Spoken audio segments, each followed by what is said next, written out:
everybody. Happy Thursday. We'll just be messing with this lectern. Okay, so today President Biden announced that he is granting clemency to approximately 1,500 Americans, the largest act in a single day, who have demonstrated remorse and rehabilitation, as well as a strong commitment to making their communities safer. The president is commuting the sentences of 1,500 individuals who were placed on home confinement during the COVID-19 pandemic and who have successfully reintegrated into their families and communities. He's also pardoning 39 individuals who were convicted of 9 nonviolent crimes. The Americans receiving relief today include a decorated military veteran, a nurse who has led response for a number of natural disasters, and an addiction counselor who volunteers his time to help young people. That's just to name a few. Today's actions build on the president's record of criminal justice reform to help reunite families, strengthen communities, and reintegrate individuals back into society. The president has issued more sentence commutations at this point in his presidency than any of his recent predecessors at the same point in their first terms. He's also the first president ever to issue categorical pardons to individuals convicted of simple use and possession of marijuana, and to former LGBTQI plus service members convicted because of their sexual orientation. As the president has said before, America was founded on the premise of second chances. For far too long, our criminal justice system has closed doors of opportunity for too many people who should have the chance to once again participate in daily life and contribute to their communities.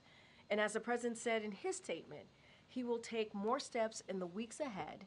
He and his team will continue reviewing clemency petitions to advance equal justice under the law, promote public safety, support rehab and reentry, and provide meaningful second chances. And with that, I have my colleague here from the National Security Council, Admiral Kirby, to talk about foreign policy news of the day.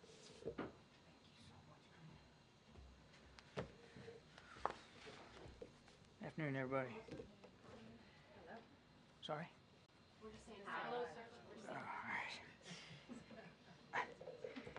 right. Look, as y'all know, National Security Advisor Jake Sullivan is in Israel today. He just wrapped up a full day of meetings, including one with Prime Minister Netanyahu. Jake's meeting with the Prime Minister focused on the progress we've made in the region. That means ensuring the Lebanon ceasefire continues to hold, that we continue to engage with all Syrian groups to establish a transition toward an independent and sovereign Syria, and most importantly, that we continue to make progress toward closing a hostage release and ceasefire deal in Gaza so that the hostages, including Americans, can be reunited with their families, so that civilians in Gaza can receive humanitarian assistance that they desperately still need, and so that this war can come to an end. Jake will now travel to Doha and to Cairo to continue these efforts. His travel, of course, coincides with that of Secretary Blinken, who is traveling to Jordan and Turkey, making clear our commitment to a Syrian-led transition process so that the Syrian people and their aspirations can be realized. The president is being regularly briefed on all these meetings and remains in close touch with his national security team as the situation in Syria continues to develop, and it does continue to develop.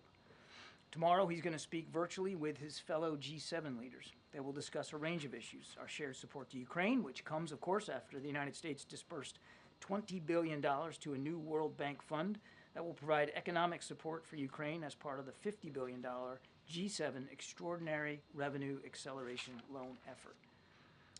And that, of course, I think, as you all know, leverages income earned from frozen Russian sovereign assets and increasingly puts the cost of war on Russia with no burden to the taxpayer here in the United States.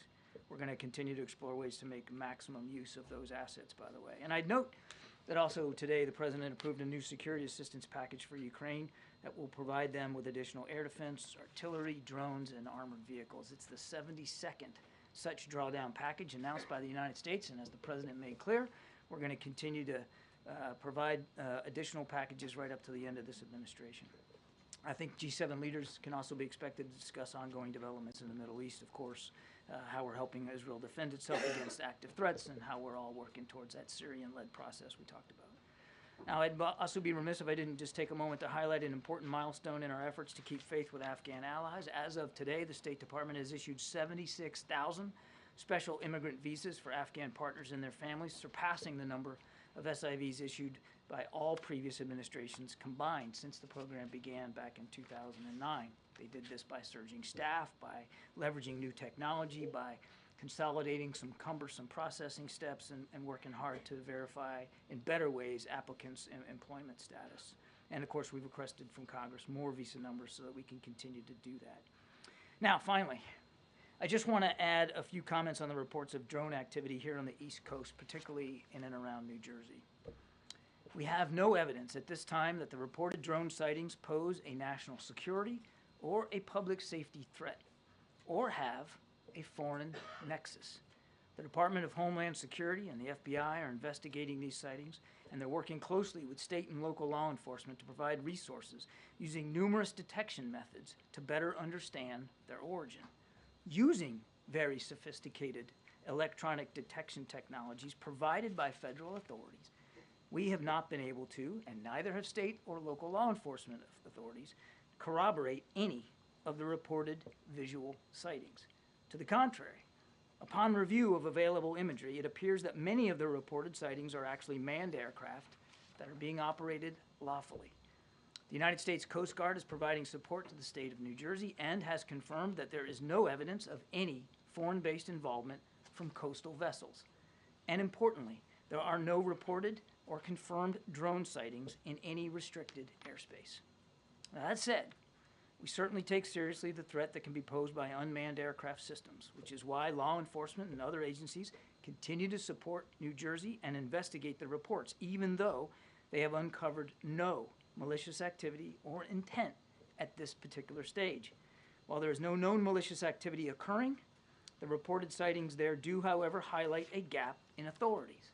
And so we urge Congress to pass important legislation that will extend and expand existing counter-drone authorities so that we are better prepared to identify and mitigate any potential threats to airports or other critical infrastructure, and so that state and local authorities are provided all the tools that they need to respond to such threats as well.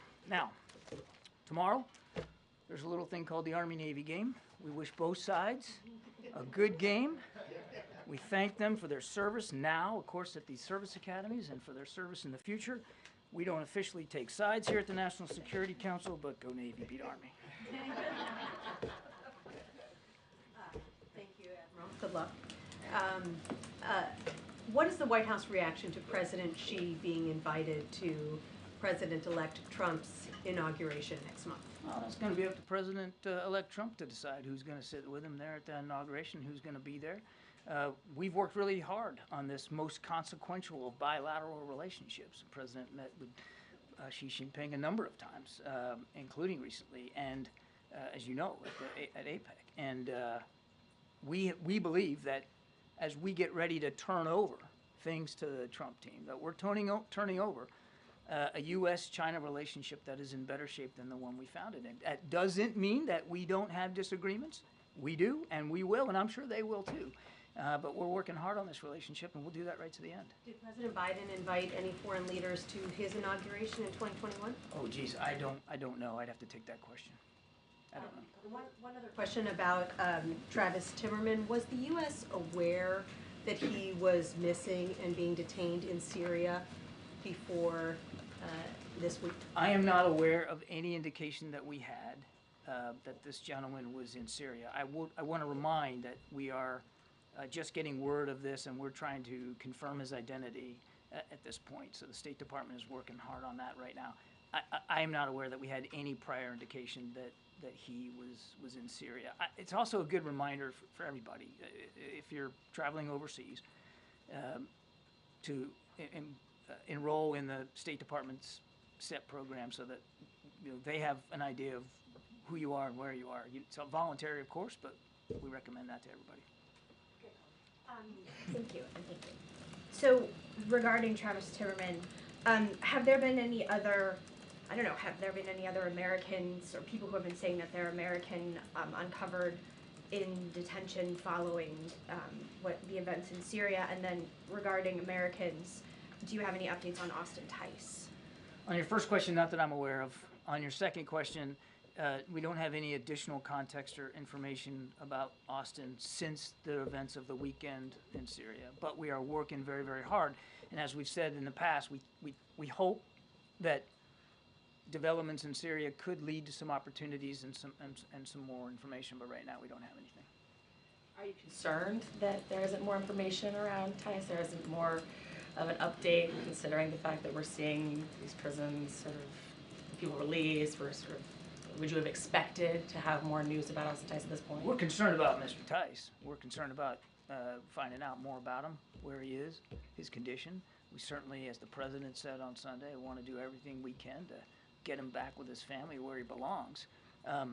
Would we like to have had more information in the last 48, 72 hours? You betcha. And we're working hard. We're in touch with interlocutors and counterparts in and outside Syria to try to get as much information as we can. But I don't have anything additional to report to you today. And just following up on the news that President-elect Trump's press secretary confirmed that she was invited. You yourself have talked about wanting a competitive relationship that doesn't have conflict, like you said, a better relationship now than 4 years ago with China. So what's your take? Was it a wise move? I'm not going to, it's not my place from the podium here to pass judgment on the invitations to the inauguration. That's really for the Trump transition team to speak to. Look, I would just again say this. It is without doubt the single most consequential bilateral relationship that the United States has in the world. And it is a relationship that is both fraught with peril and with opportunity. And when we get ready to turn over to the Trump team, we will make sure they are fully informed about everything President Biden has done, and he has done a lot, to get this relationship on a more stable footing. And it'll be up to them to determine how and to what degree they want to carry that forward. And if that means having a conversation with President Xi around the inauguration that President Trump wants to do, well, again, that's his prerogative. President-elect Trump kind of, President-elect Trump this morning also kind of dismissed a question about protecting Taiwan. Could you talk at all about conversations that the current Biden administration might be having with Taiwan in this moment, if there's more security concern with those friends and partners with an incoming Trump administration?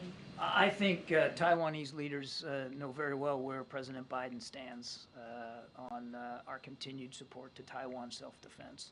I think that they also clearly understand that we don't want to see any cross-strait tensions resolved through violence or force, and that we're committed to our obligations under the Taiwan Relations Act. So I'm not aware of any additional specific conversations that have happened in recent days, but I think it's pretty apparent to everybody, including the PRC and President Xi, where we stand on the issue of Taiwan self-defense.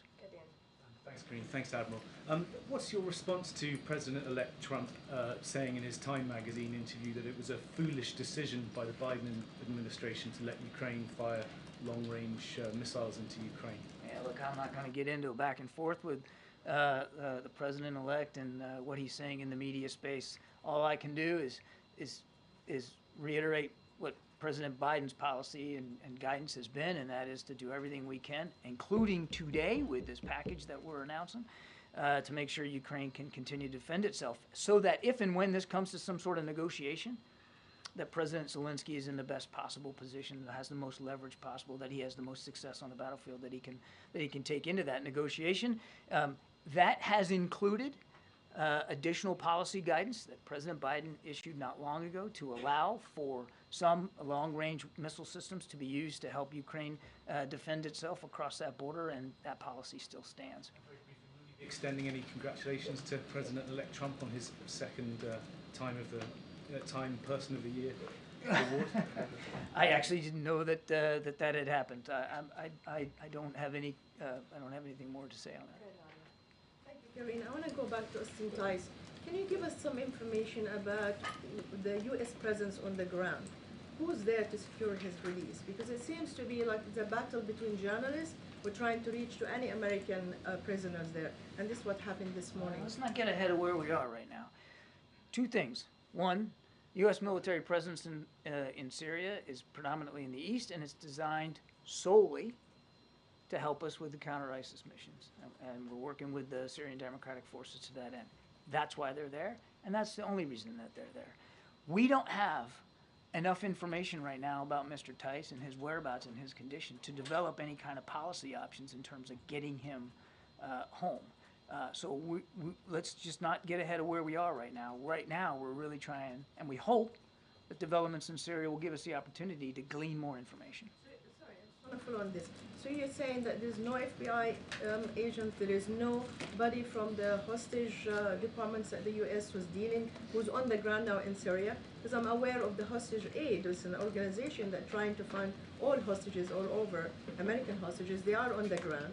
And there are journalists, including my station, who are actually the first station to reach Mr. Trevor this morning. The work that we're doing, the presence that we have in Syria is largely around counterterrorism missions. Again, I don't have policy options to speak to right now about finding and retrieving Mr. Tice. We just don't have enough information at this point. One more on Gaza, please.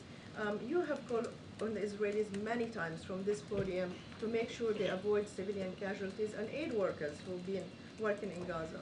In the last week, every single day, there's at least 50 civilians have been killed, including entire families, and 34 aid workers. So is your message gone on deaf ears, or are you following up with what's happening there? How is civilians are being killed every single day, and we don't hear much about it? We talk to the Israelis almost every day about their operations and about how we want to see them be more careful and minimize civilian casualties. And my goodness, Jake Sullivan, our national security advisor, is in Israel today. And this very much was a part of the discussions he had with the Israeli national security team as well as the prime minister. He brought it up today. Secretary Blinken is in the region. I have no doubt that he'll be bringing it up as well. Yeah, Patsy. John, two questions. One on Afghanistan. If you have any thoughts on the death of the Taliban minister Khalil Rahman Haqqani in a suicide bombing claimed by a regional Islamic State affiliate? I think, look, we're just getting information about this. I think it's a little too soon for me to make a comment. The only thing I would say is that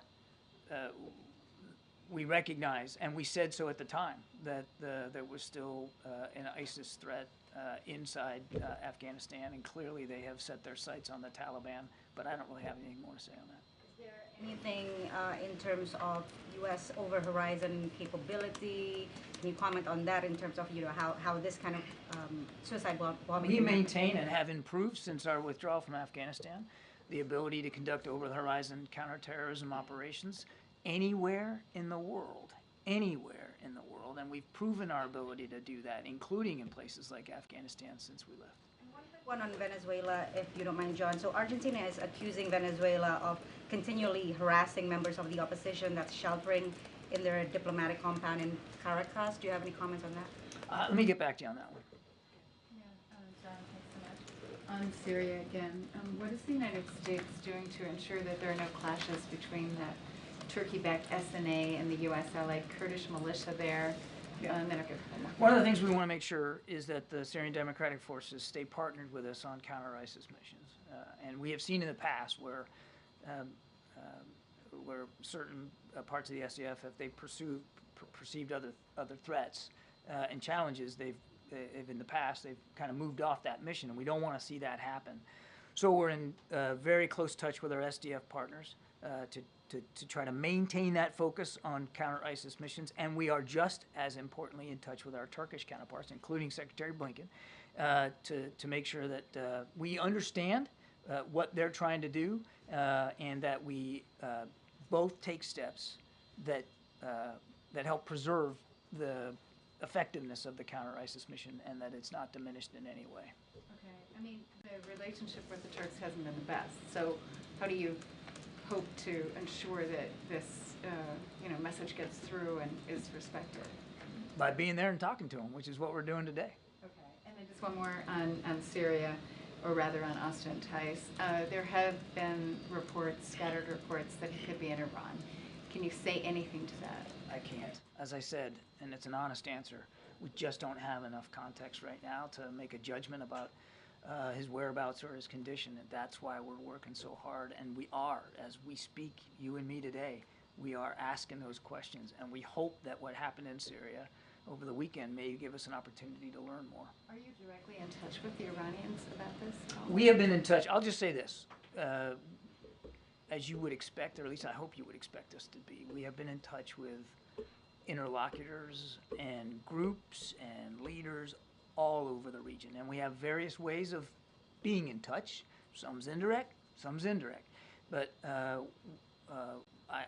think it's safe for you to assume that given the events over the weekend, it's a full court press to see what we can do to find out more about Austin Tyson. That includes having a whole heck of a lot of conversations with a lot of different folks. Okay, and then just one more quickly on Gaza. So Jake said he thinks the ceasefire deal may be near. We've obviously heard that before. And Jake said we've heard that before, and we haven't always been able to get it across the finish line. We're being pragmatic about this. I know, but I mean, what, how are the circumstances different now? What dynamics could be different that would actually make a deal happen? That's a great question. I think if you're Hamas right now, which is still fairly a rudderless organization, and you look at the world today, the options aren't good. Your military capabilities have been all but decimated. Your main leader is gone. The leader of your buddy Hezbollah, he's gone. Nasrallah is gone. Hezbollah is now in a ceasefire arrangement, which is still holding with Israel. And Iran is not coming to the rescue. There is no cavalry for the Hamas right now. So this is the time, and I think that's what Jake was alluding to. There has been an awful lot of pressure put on anybody who is supporting Hamas, and now given where they are and how weakened they are, this is the moment to make this deal, and that's why I think Jake believes that we're getting close. I mean, this is a great opportunity right now to do it. Thank you, Karine.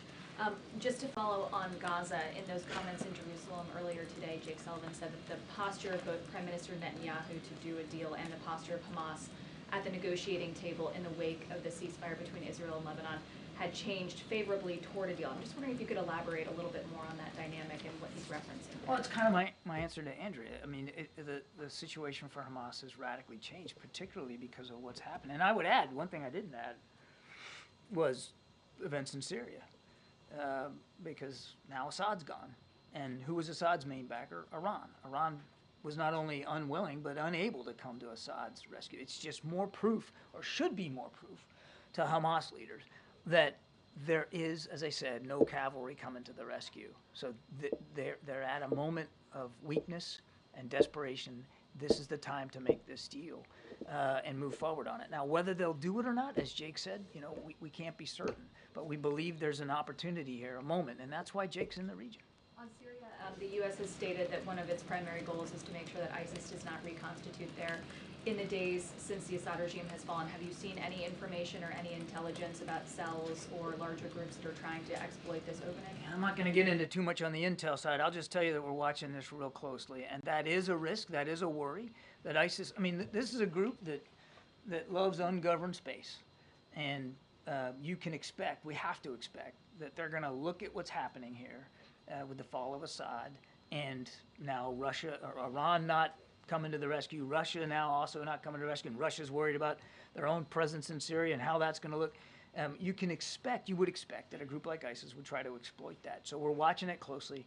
I don't have any, again, additional intelligence indicators to speak to today, but it is something we're laser focused on. And then just broadly on foreign policy, there is only one president at a time, but we've seen the president-elect wade into his preference for what the U.S. does or doesn't do in Syria, the U.S. approach to Ukraine, to the Middle East, and now the transition is also, as you guys have said, working hand in glove as you push for a ceasefire in the region there.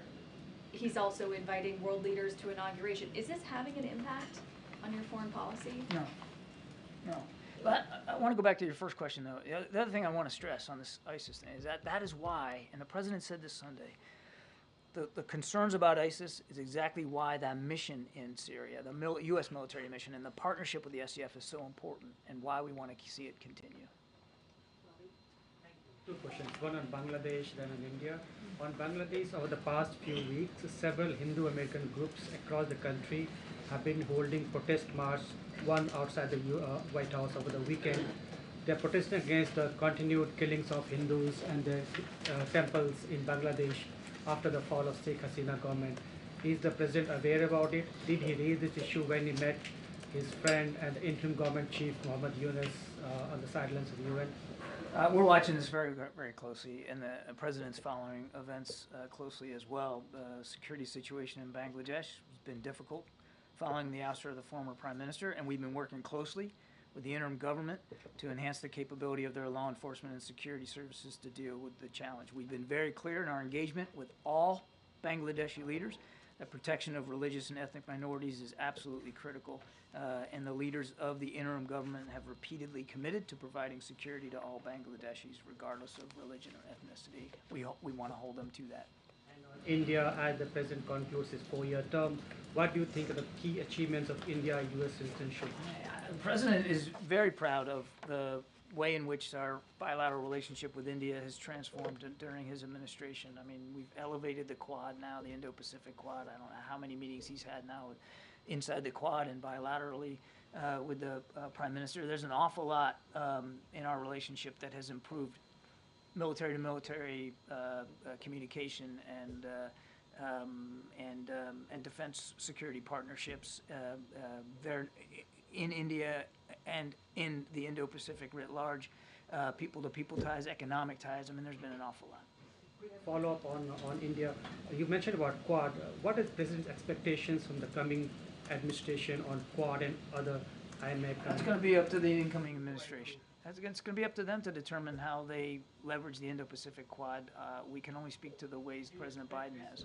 The bipartisan support to the India-US relationship. Do I expect? India-US relationship has been a bipartisan support, right? Both the sides have supported. I don't see anything in the future which would indicate a change in that. There has been strong bipartisan support for growing this bilateral relationship, and I would expect that that'll continue. Hey, John. Oh, yeah. President-elect Trump last night named a new director for the Voice of America, Carrie Lake. Do you think that the president has the authority to name a new director of that news group? I understand that there's. I actually don't. You know what? I think I should take the question because I don't understand enough about the process there to really weigh in on that. So why don't we take that question? Can you just react generally to the fact that this is a nonpartisan agency and Carrie Lake is someone who just ran a Senate campaign? Just any reaction to the fact that I'm just not going to get into casting judgments on names that the president-elect is putting forward for various jobs. That is for him and his team to speak to. What I can tell you, President Biden and this entire administration, and that includes me personally, great respect for Voice of America and the work that they do here and around the world. We value, we respect that. They have an editorial independence, which I think is absolutely vital for them to be able to do their job credibly. If you're going to have the name Voice of America on your bumper sticker, then you can expect that certain people around the world may look askance at that.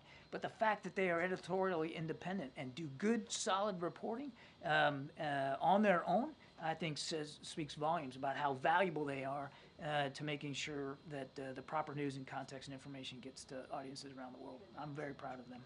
Hi, thanks, Karine. Thanks, John. At the top of your remarks, you talked about the administration's commitment to an independent and sovereign Syria. And of course, Israel has sent its forces into the buffer zone adjacent to the Golan Heights and apparently beyond it.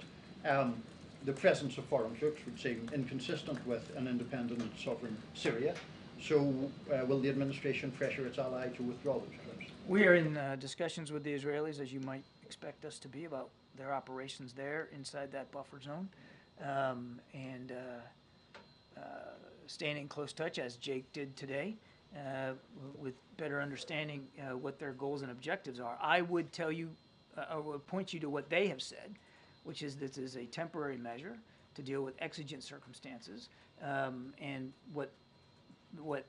we recognize what they recognize, that there are some legitimate threats that they're trying to. Have they given any indication what they mean by temporary, given that they've been, in occupation of the I think Golan I'd Heights point you since to the Israelis to 1967? speak to their military operations. Thanks, Karine. John, on the drones, does the U.S. government have any of its own imagery or video of these systems? I'm not aware that we have U.S. government produced imagery ourselves, but as I said in my opening statement, we have certainly done thorough analysis of the existing imagery. Like from people's cell phones that we're seeing? Basically, with what you're looking at, how can you credibly tell people that there is no public safety threat, there's no national security threat, that there's no reason to believe that a foreign government is involved? Because the analysis thus far, in an investigation that is ongoing, has not revealed any national security or malicious intent or criminal activity. But, Jackie, I would remind you, we're at the beginning here, not the end. There's a lot more work to be done, and we're working closely with state and local authorities to gain more information. I would argue that we're moving pretty well here with a sense of energy to try to figure out what we can do to learn more about this. We're still in the middle of an ongoing investigation, and I'm up here explaining to you and letting you know what we know so far, what we believe so far. If information comes to light that changes that characterization, then my goodness, we'll be the first ones to let you know. But right now, there's just no indication that this is some sort of foreign malign activity or, in fact, even criminal. Well, what I don't understand is, this has been happening since late November. I don't know that the law enforcement officials or residents in New York and New Jersey, or even the Democratic senators who wrote to Director Ray Mayorkas and the FAA administrator today would think that this has been handled with a sense of urgency. But that being said, has the President or the Secretary of Defense issued any guidance to NORTHCOM or military installations to act on these systems if they are deemed to be a threat in any way? And what's the benchmark for that determination? So two thoughts. First of all, you're right, late November. It is now, the 12th of December. So I think it shows that we're moving on with this, and we're going to stay on it. So I want to disabuse you of any notion that we're not taking this seriously, because we are. I can also tell you that if the President, as Commander-in-Chief, believed, based on the information that he'd been given, that there was a national security threat at play here, or even a public safety threat at play here, he would issue the appropriate directives to not only law enforcement, but perhaps even the military if that was needed. I want to go back to something I said at the top. There has been no evidence of any of this activity in or near restricted spaces. That's not what the senators said in the letter. They said, in fact, that they've been observed maneuvering their critical infrastructure, sensitive locations, including reservoirs and military installations, and cited a concern from law enforcement about public safety threats because a medevac helicopter was prevented from transporting a seriously injured patient for care because of the presence of these drones. I stand by my opening statement. Can you make that make more sense? Because I think people in New York and New Jersey see drones the size of an SUV over their house every night and think that that doesn't make any sense. Certainly I understand why people would be looking at this and being concerned about it. We're concerned about it too, which is why we have the Department of Homeland Security and the FBI, my goodness, looking at this. And we're taking it seriously. We understand that people are concerned. We understand that they got questions. We got questions too. And we're working hard to get the answers to that. What I can tell you as we sit here today, at 2:16 in the afternoon on the 12th, is we haven't seen any indication thus far that there's a public safety risk, and we haven't seen. The government know what they are. We are still investigating this. I can't tell you definitively. I cannot characterize for you definitively what these sightings are. I can just go back to what I said at the opening. We've looked at the imagery. We can't corroborate some of the reported sightings through our own expert analysis using sophisticated detection techniques, but that doesn't mean that, we're putting our pen down here this afternoon and calling it a day. We're going to keep at this. What are you doing, though? We are continuing to investigate it, as I said in my opening statement, 2 federal agencies, as well as the United States Coast Guard and state and local law enforcement officials, which we are staying in close touch with. Picking up on drones, has it reached a level, or is there a level determined by which the President or the administration, more directly, would prohibit any use of the airspace, since it is regulated, for drones for a period of time to try to figure out who they are and to remove this anxiety that people in the Northeast are feeling? I don't know that we're at a stage right now where we're considering that sort of a policy option. But I can tell you that we're going to keep an open mind here. And I think we're going to, whatever policy options we determine are appropriate will be informed by the investigation. And thus far, in this early stage of the investigation, there's just no national security threat that we see and no public safety risk. So again, you want to be careful that you don't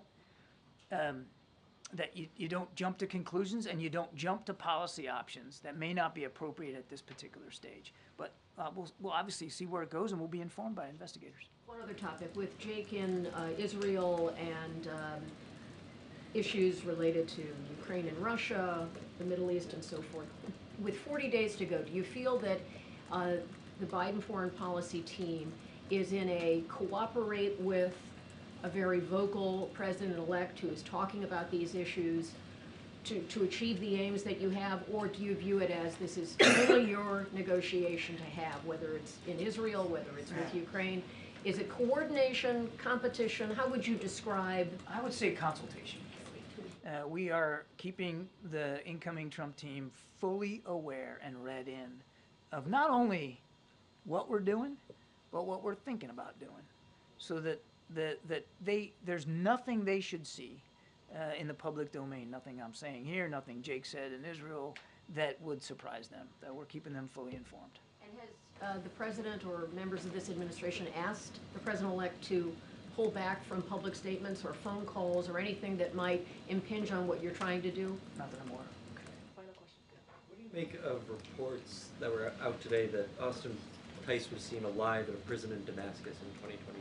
I think I've answered this before. I just don't have, I've seen that press reporting. I don't have any information to verify that reporting, and I certainly don't have anything today that gives us a sense of his whereabouts right now. I'm asking though because the Israelis bombed that facility over the weekend, and so I'm wondering if there are any conversations with the Israelis about, maybe avoiding targets where Austin Tice or other prisoners might be held. We're as I said earlier, it's a full court press to get more information about Austin, and we are actively in touch with interlocutors and counterparts throughout the region, and that includes Israel. Okay. Thank you so much. Thank you, Karine. Thank you, John. Thank you, guys.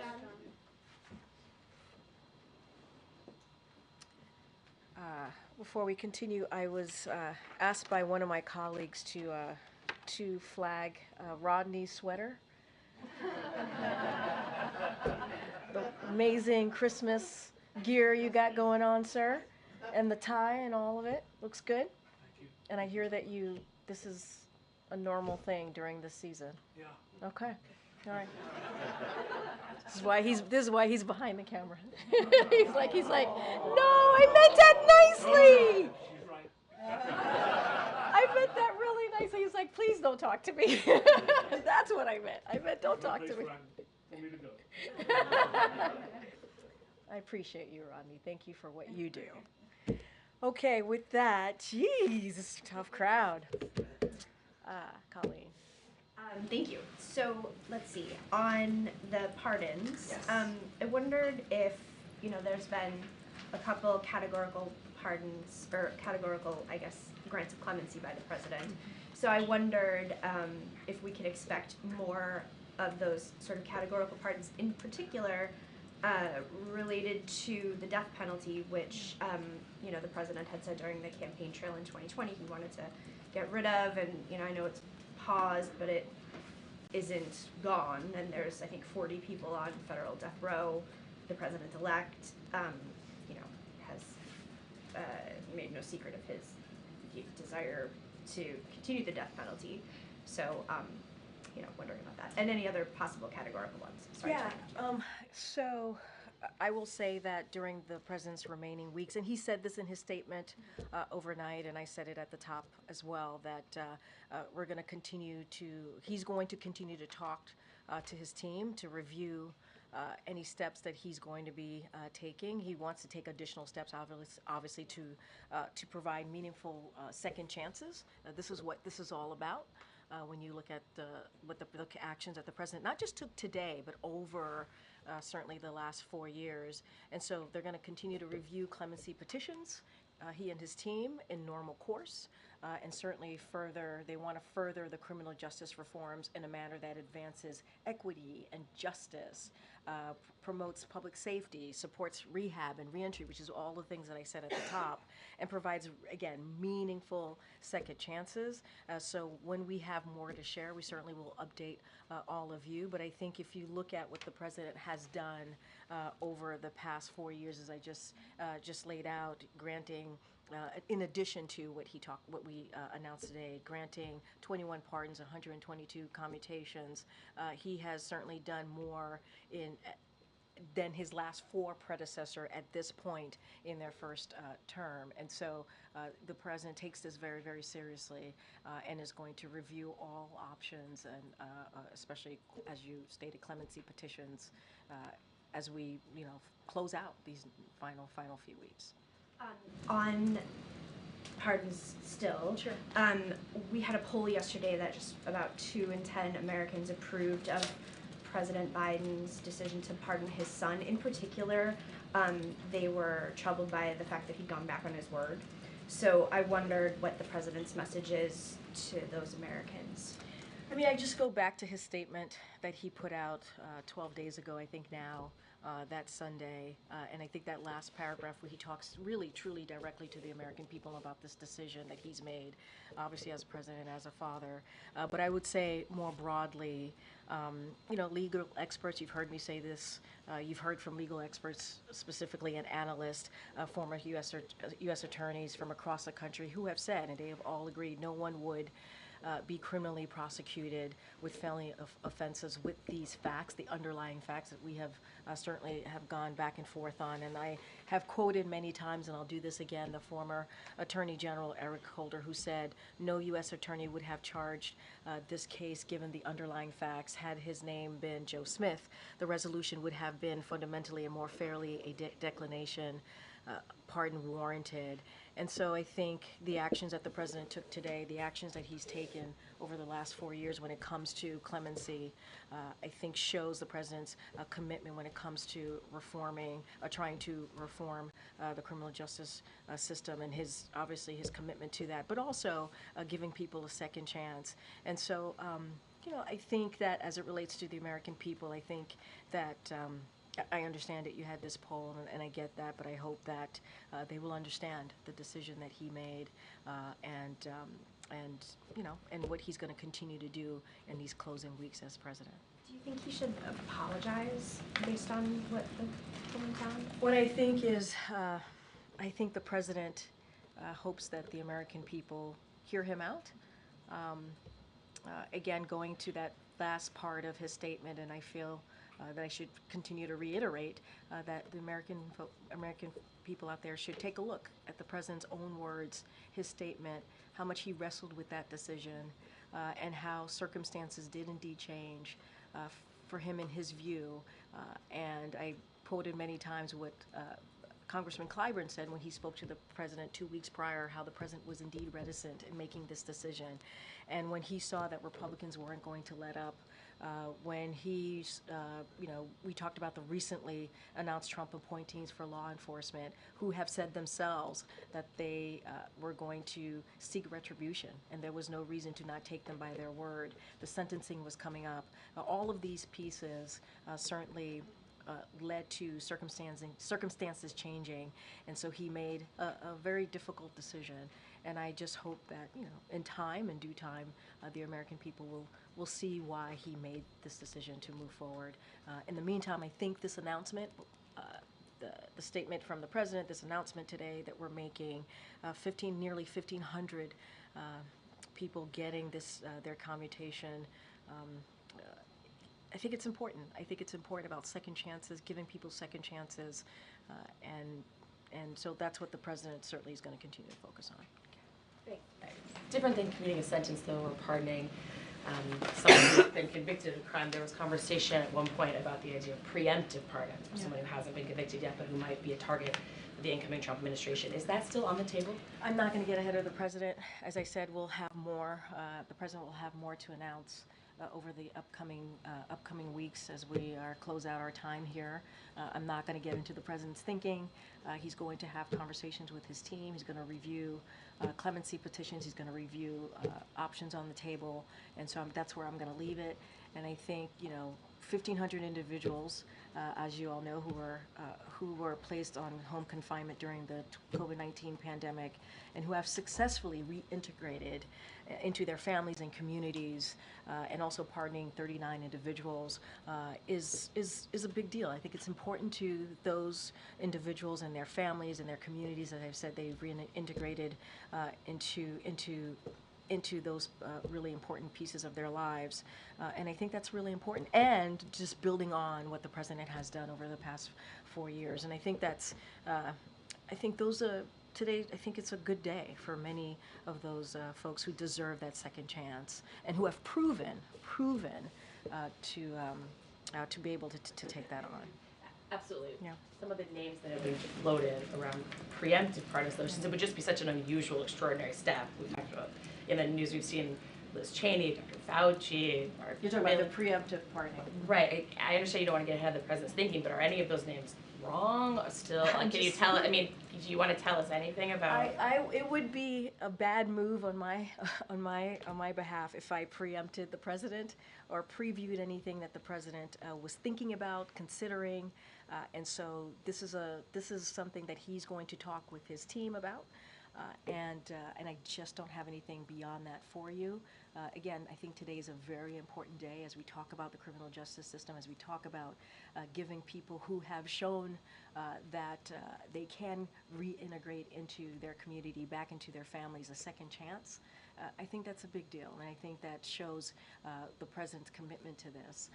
And the president talks a lot about what this country has to offer and possibilities, and you see that in every action that the president certainly has taken when it comes to this issue and so many other policies that he's put forward. So Karine, I keep asking you this question. I'm going to ask it one more time. You have been working on an Islamophobia or a strategy to counter Islamophobia that would partner with the strategy that you've already released to countering anti-Semitism. We've been waiting for it for a long time. Do you have any further updates on when that could be released? Do you anticipate it coming before the end of the year? I would say stay tuned. This is obviously something that we're very committed to when it comes to protecting communities across this country. You saw that in our anti-Semitism strategy, and obviously we've been talking about this Islamophobia strategy as well, or talking about coming up with a way forward in protecting communities. Certainly that's the president's commitment. I don't have anything to share right now at this moment at this podium behind this lectern, but I would say stay tuned.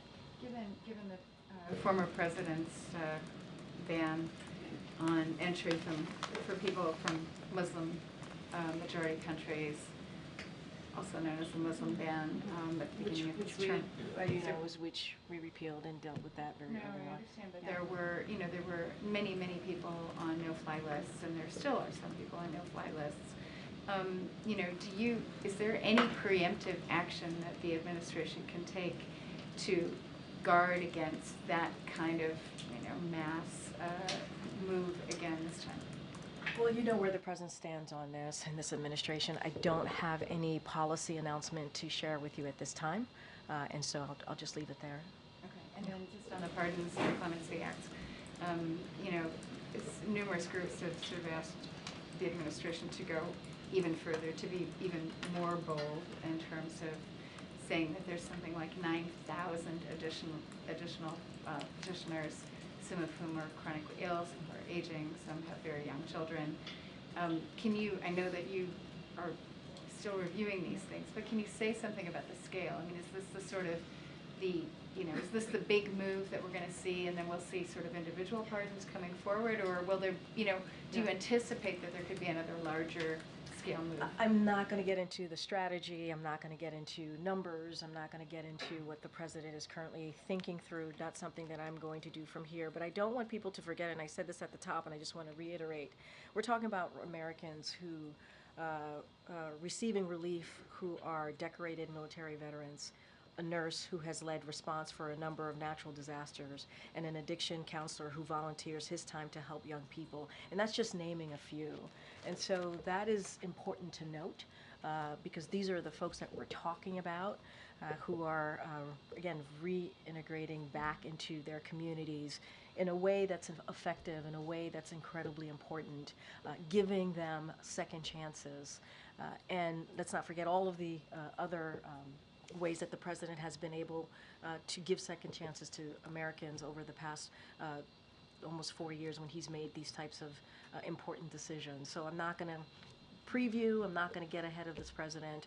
It would not be wise for me to do so because he has to make those final decisions, and he has to review what's in front of him with his team. And I just want one more Sure, real quick sure. one. There's an anniversary coming up on Saturday for the Sandy Hook shooting, and I know that this is something that's very near and dear to the president's heart. Obviously, yeah. Is he planning any kind of action or statement? So don't have anything for you. As you know, we think during his presidency, I think over the past couple of years, even before his presidency, he's spoken to this day, this tragic day. And you're right, this is, when it comes to Sandy Hook and any devastating, horrific events like we saw on that day, and you know, the president has always spoken out to it. This is a president that understands loss, understands what that means to a family, understands what that means to a community. And Sandy Hook was one of those moments that tore us apart. I think if you think about that moment, and I think if you are just a human, and you remember that day, it is a heartbreaking moment. And obviously, our hearts go out to the families and certainly their loved ones who are still dealing with, every year, dealing with a difficult moment, a difficult anniversary.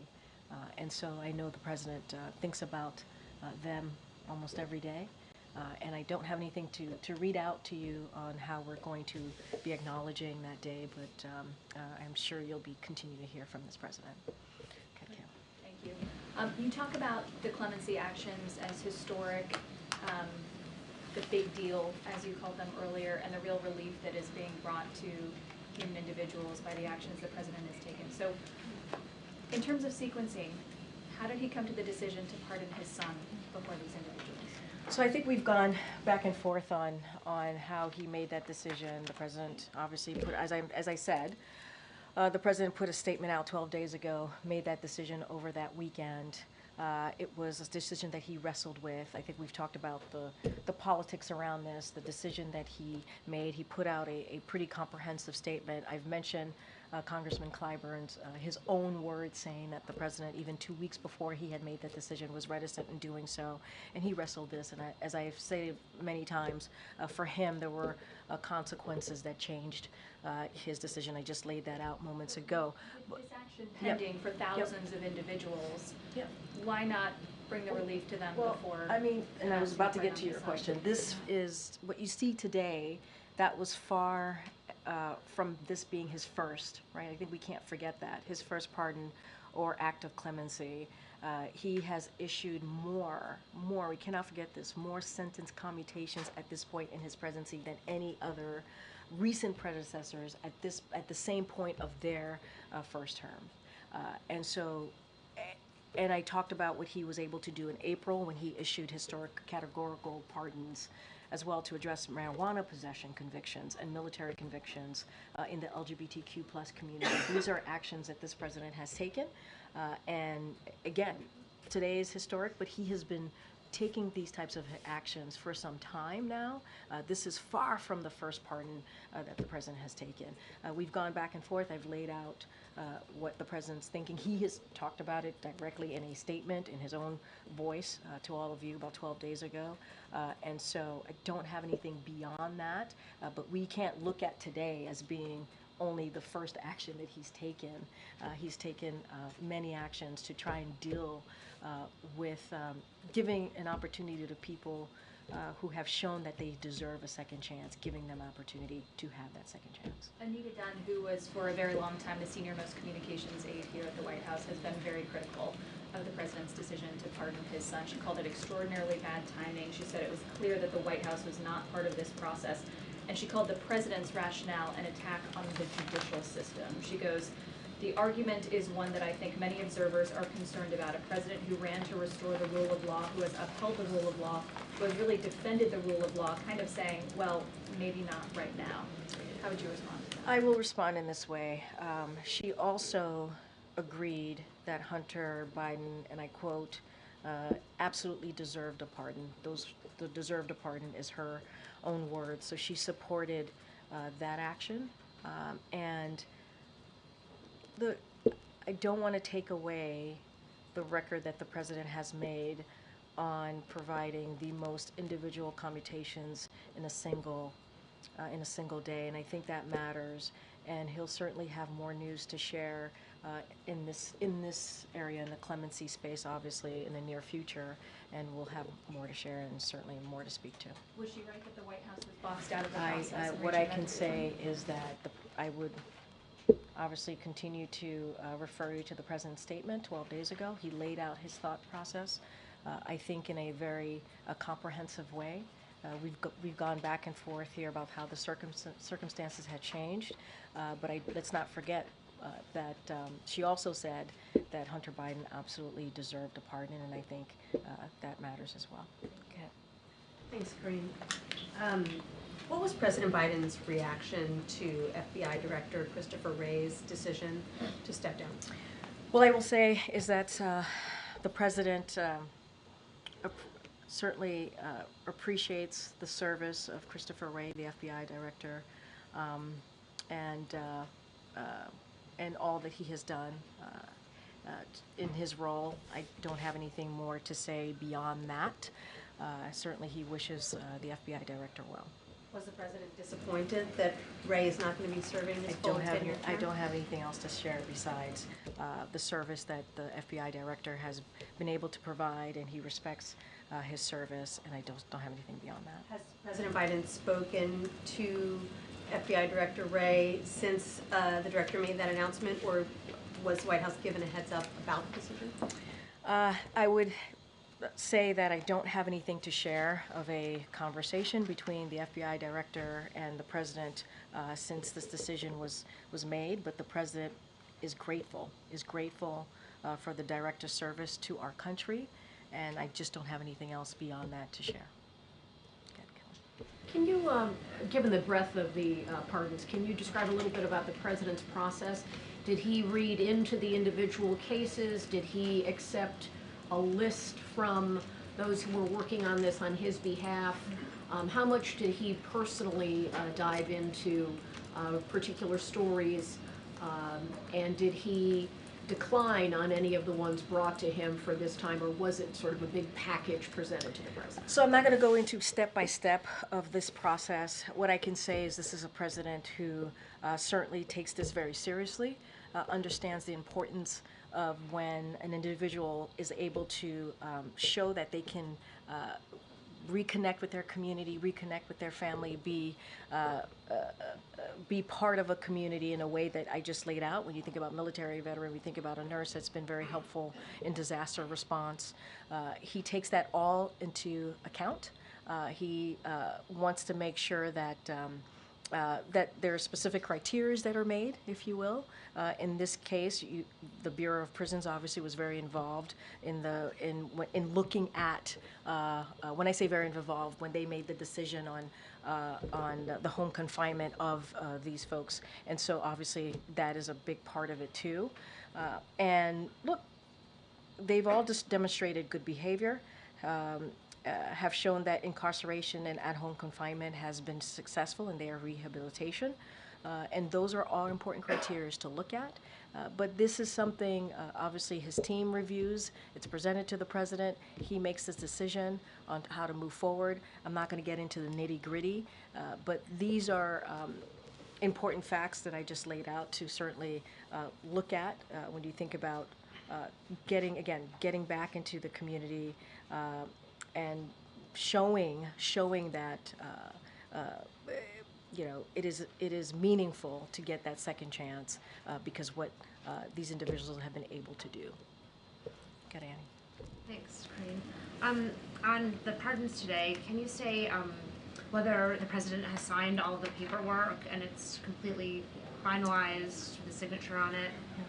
Well, my assumption is that this is ready to go since we made the announcement, and that we've announced it obviously overnight. And so this is ready to go and we're moving forward. We wouldn't have made this announcement if we weren't. And so that's what I could speak to. This is something that the president has decided on, and we're taking certainly the steps to make this happen. And would you be able to say sort of precisely when he signed it? Or maybe I don't have specifics on signature, when it was signed, how the process even works. I know that we just made an announcement, obviously, overnight on this really, this granting clemency of nearly 1,500 people. I think that's a big deal. 39 individuals were certainly pardoned, who were convicted of nonviolent crimes. And I think this is important to just not forget, but I don't have the specifics of the process or how it works. But obviously it's out there and we're moving forward with it. And then one other thing, you had been asked several times about whether Hunter Biden would receive a pardon and responded to that question. Yeah. In that vein, can you tell me whether the president is considering a pardon for his son, James Biden? Look, what I can speak to is the president made that decision, right, about Hunter Biden. He put it in his own words. I don't have anything to share beyond that. What I can say is not that I'm aware of, but I just don't have anything else beyond that. And the president certainly is going to, more broadly speaking, as we move forward to the next couple of weeks, he obviously is going to review with his team about other clemency decisions, and they're taking additional steps. And so that's what I can speak to at this time. Okay. Thank you. During the past clemency actions we were talking about, it seemed like most of the time the recipients were nonviolent, drug offenders, low-level drug crimes. There were a couple recipients here, though. I mean, a judge who participated in a scheme that sent juveniles to for-profit jails, Medicare fraud, real estate fraud. I guess what I'm wondering is, was the crime that was committed also part of the criteria here?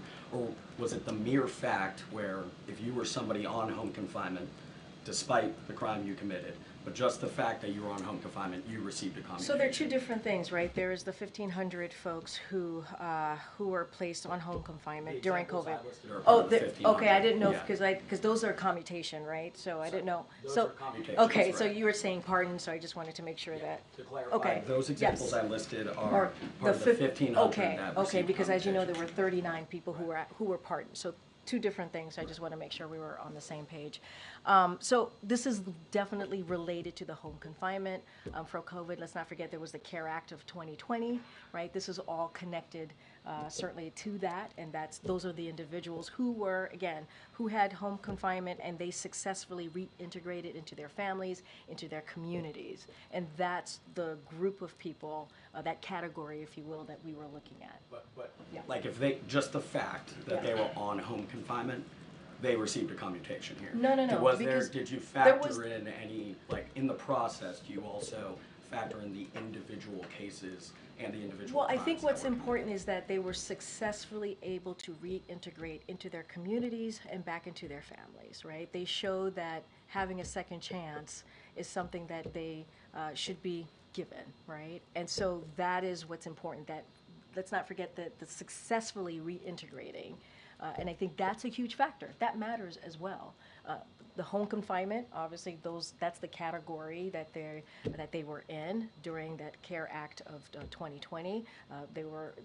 As you know, there was a decision because of the COVID-19 pandemic to move forward back in 2020 before the president was obviously in office. And these folks, this 1,500 that we're talking about, the nearly 1,500, were able to successfully reintegrate.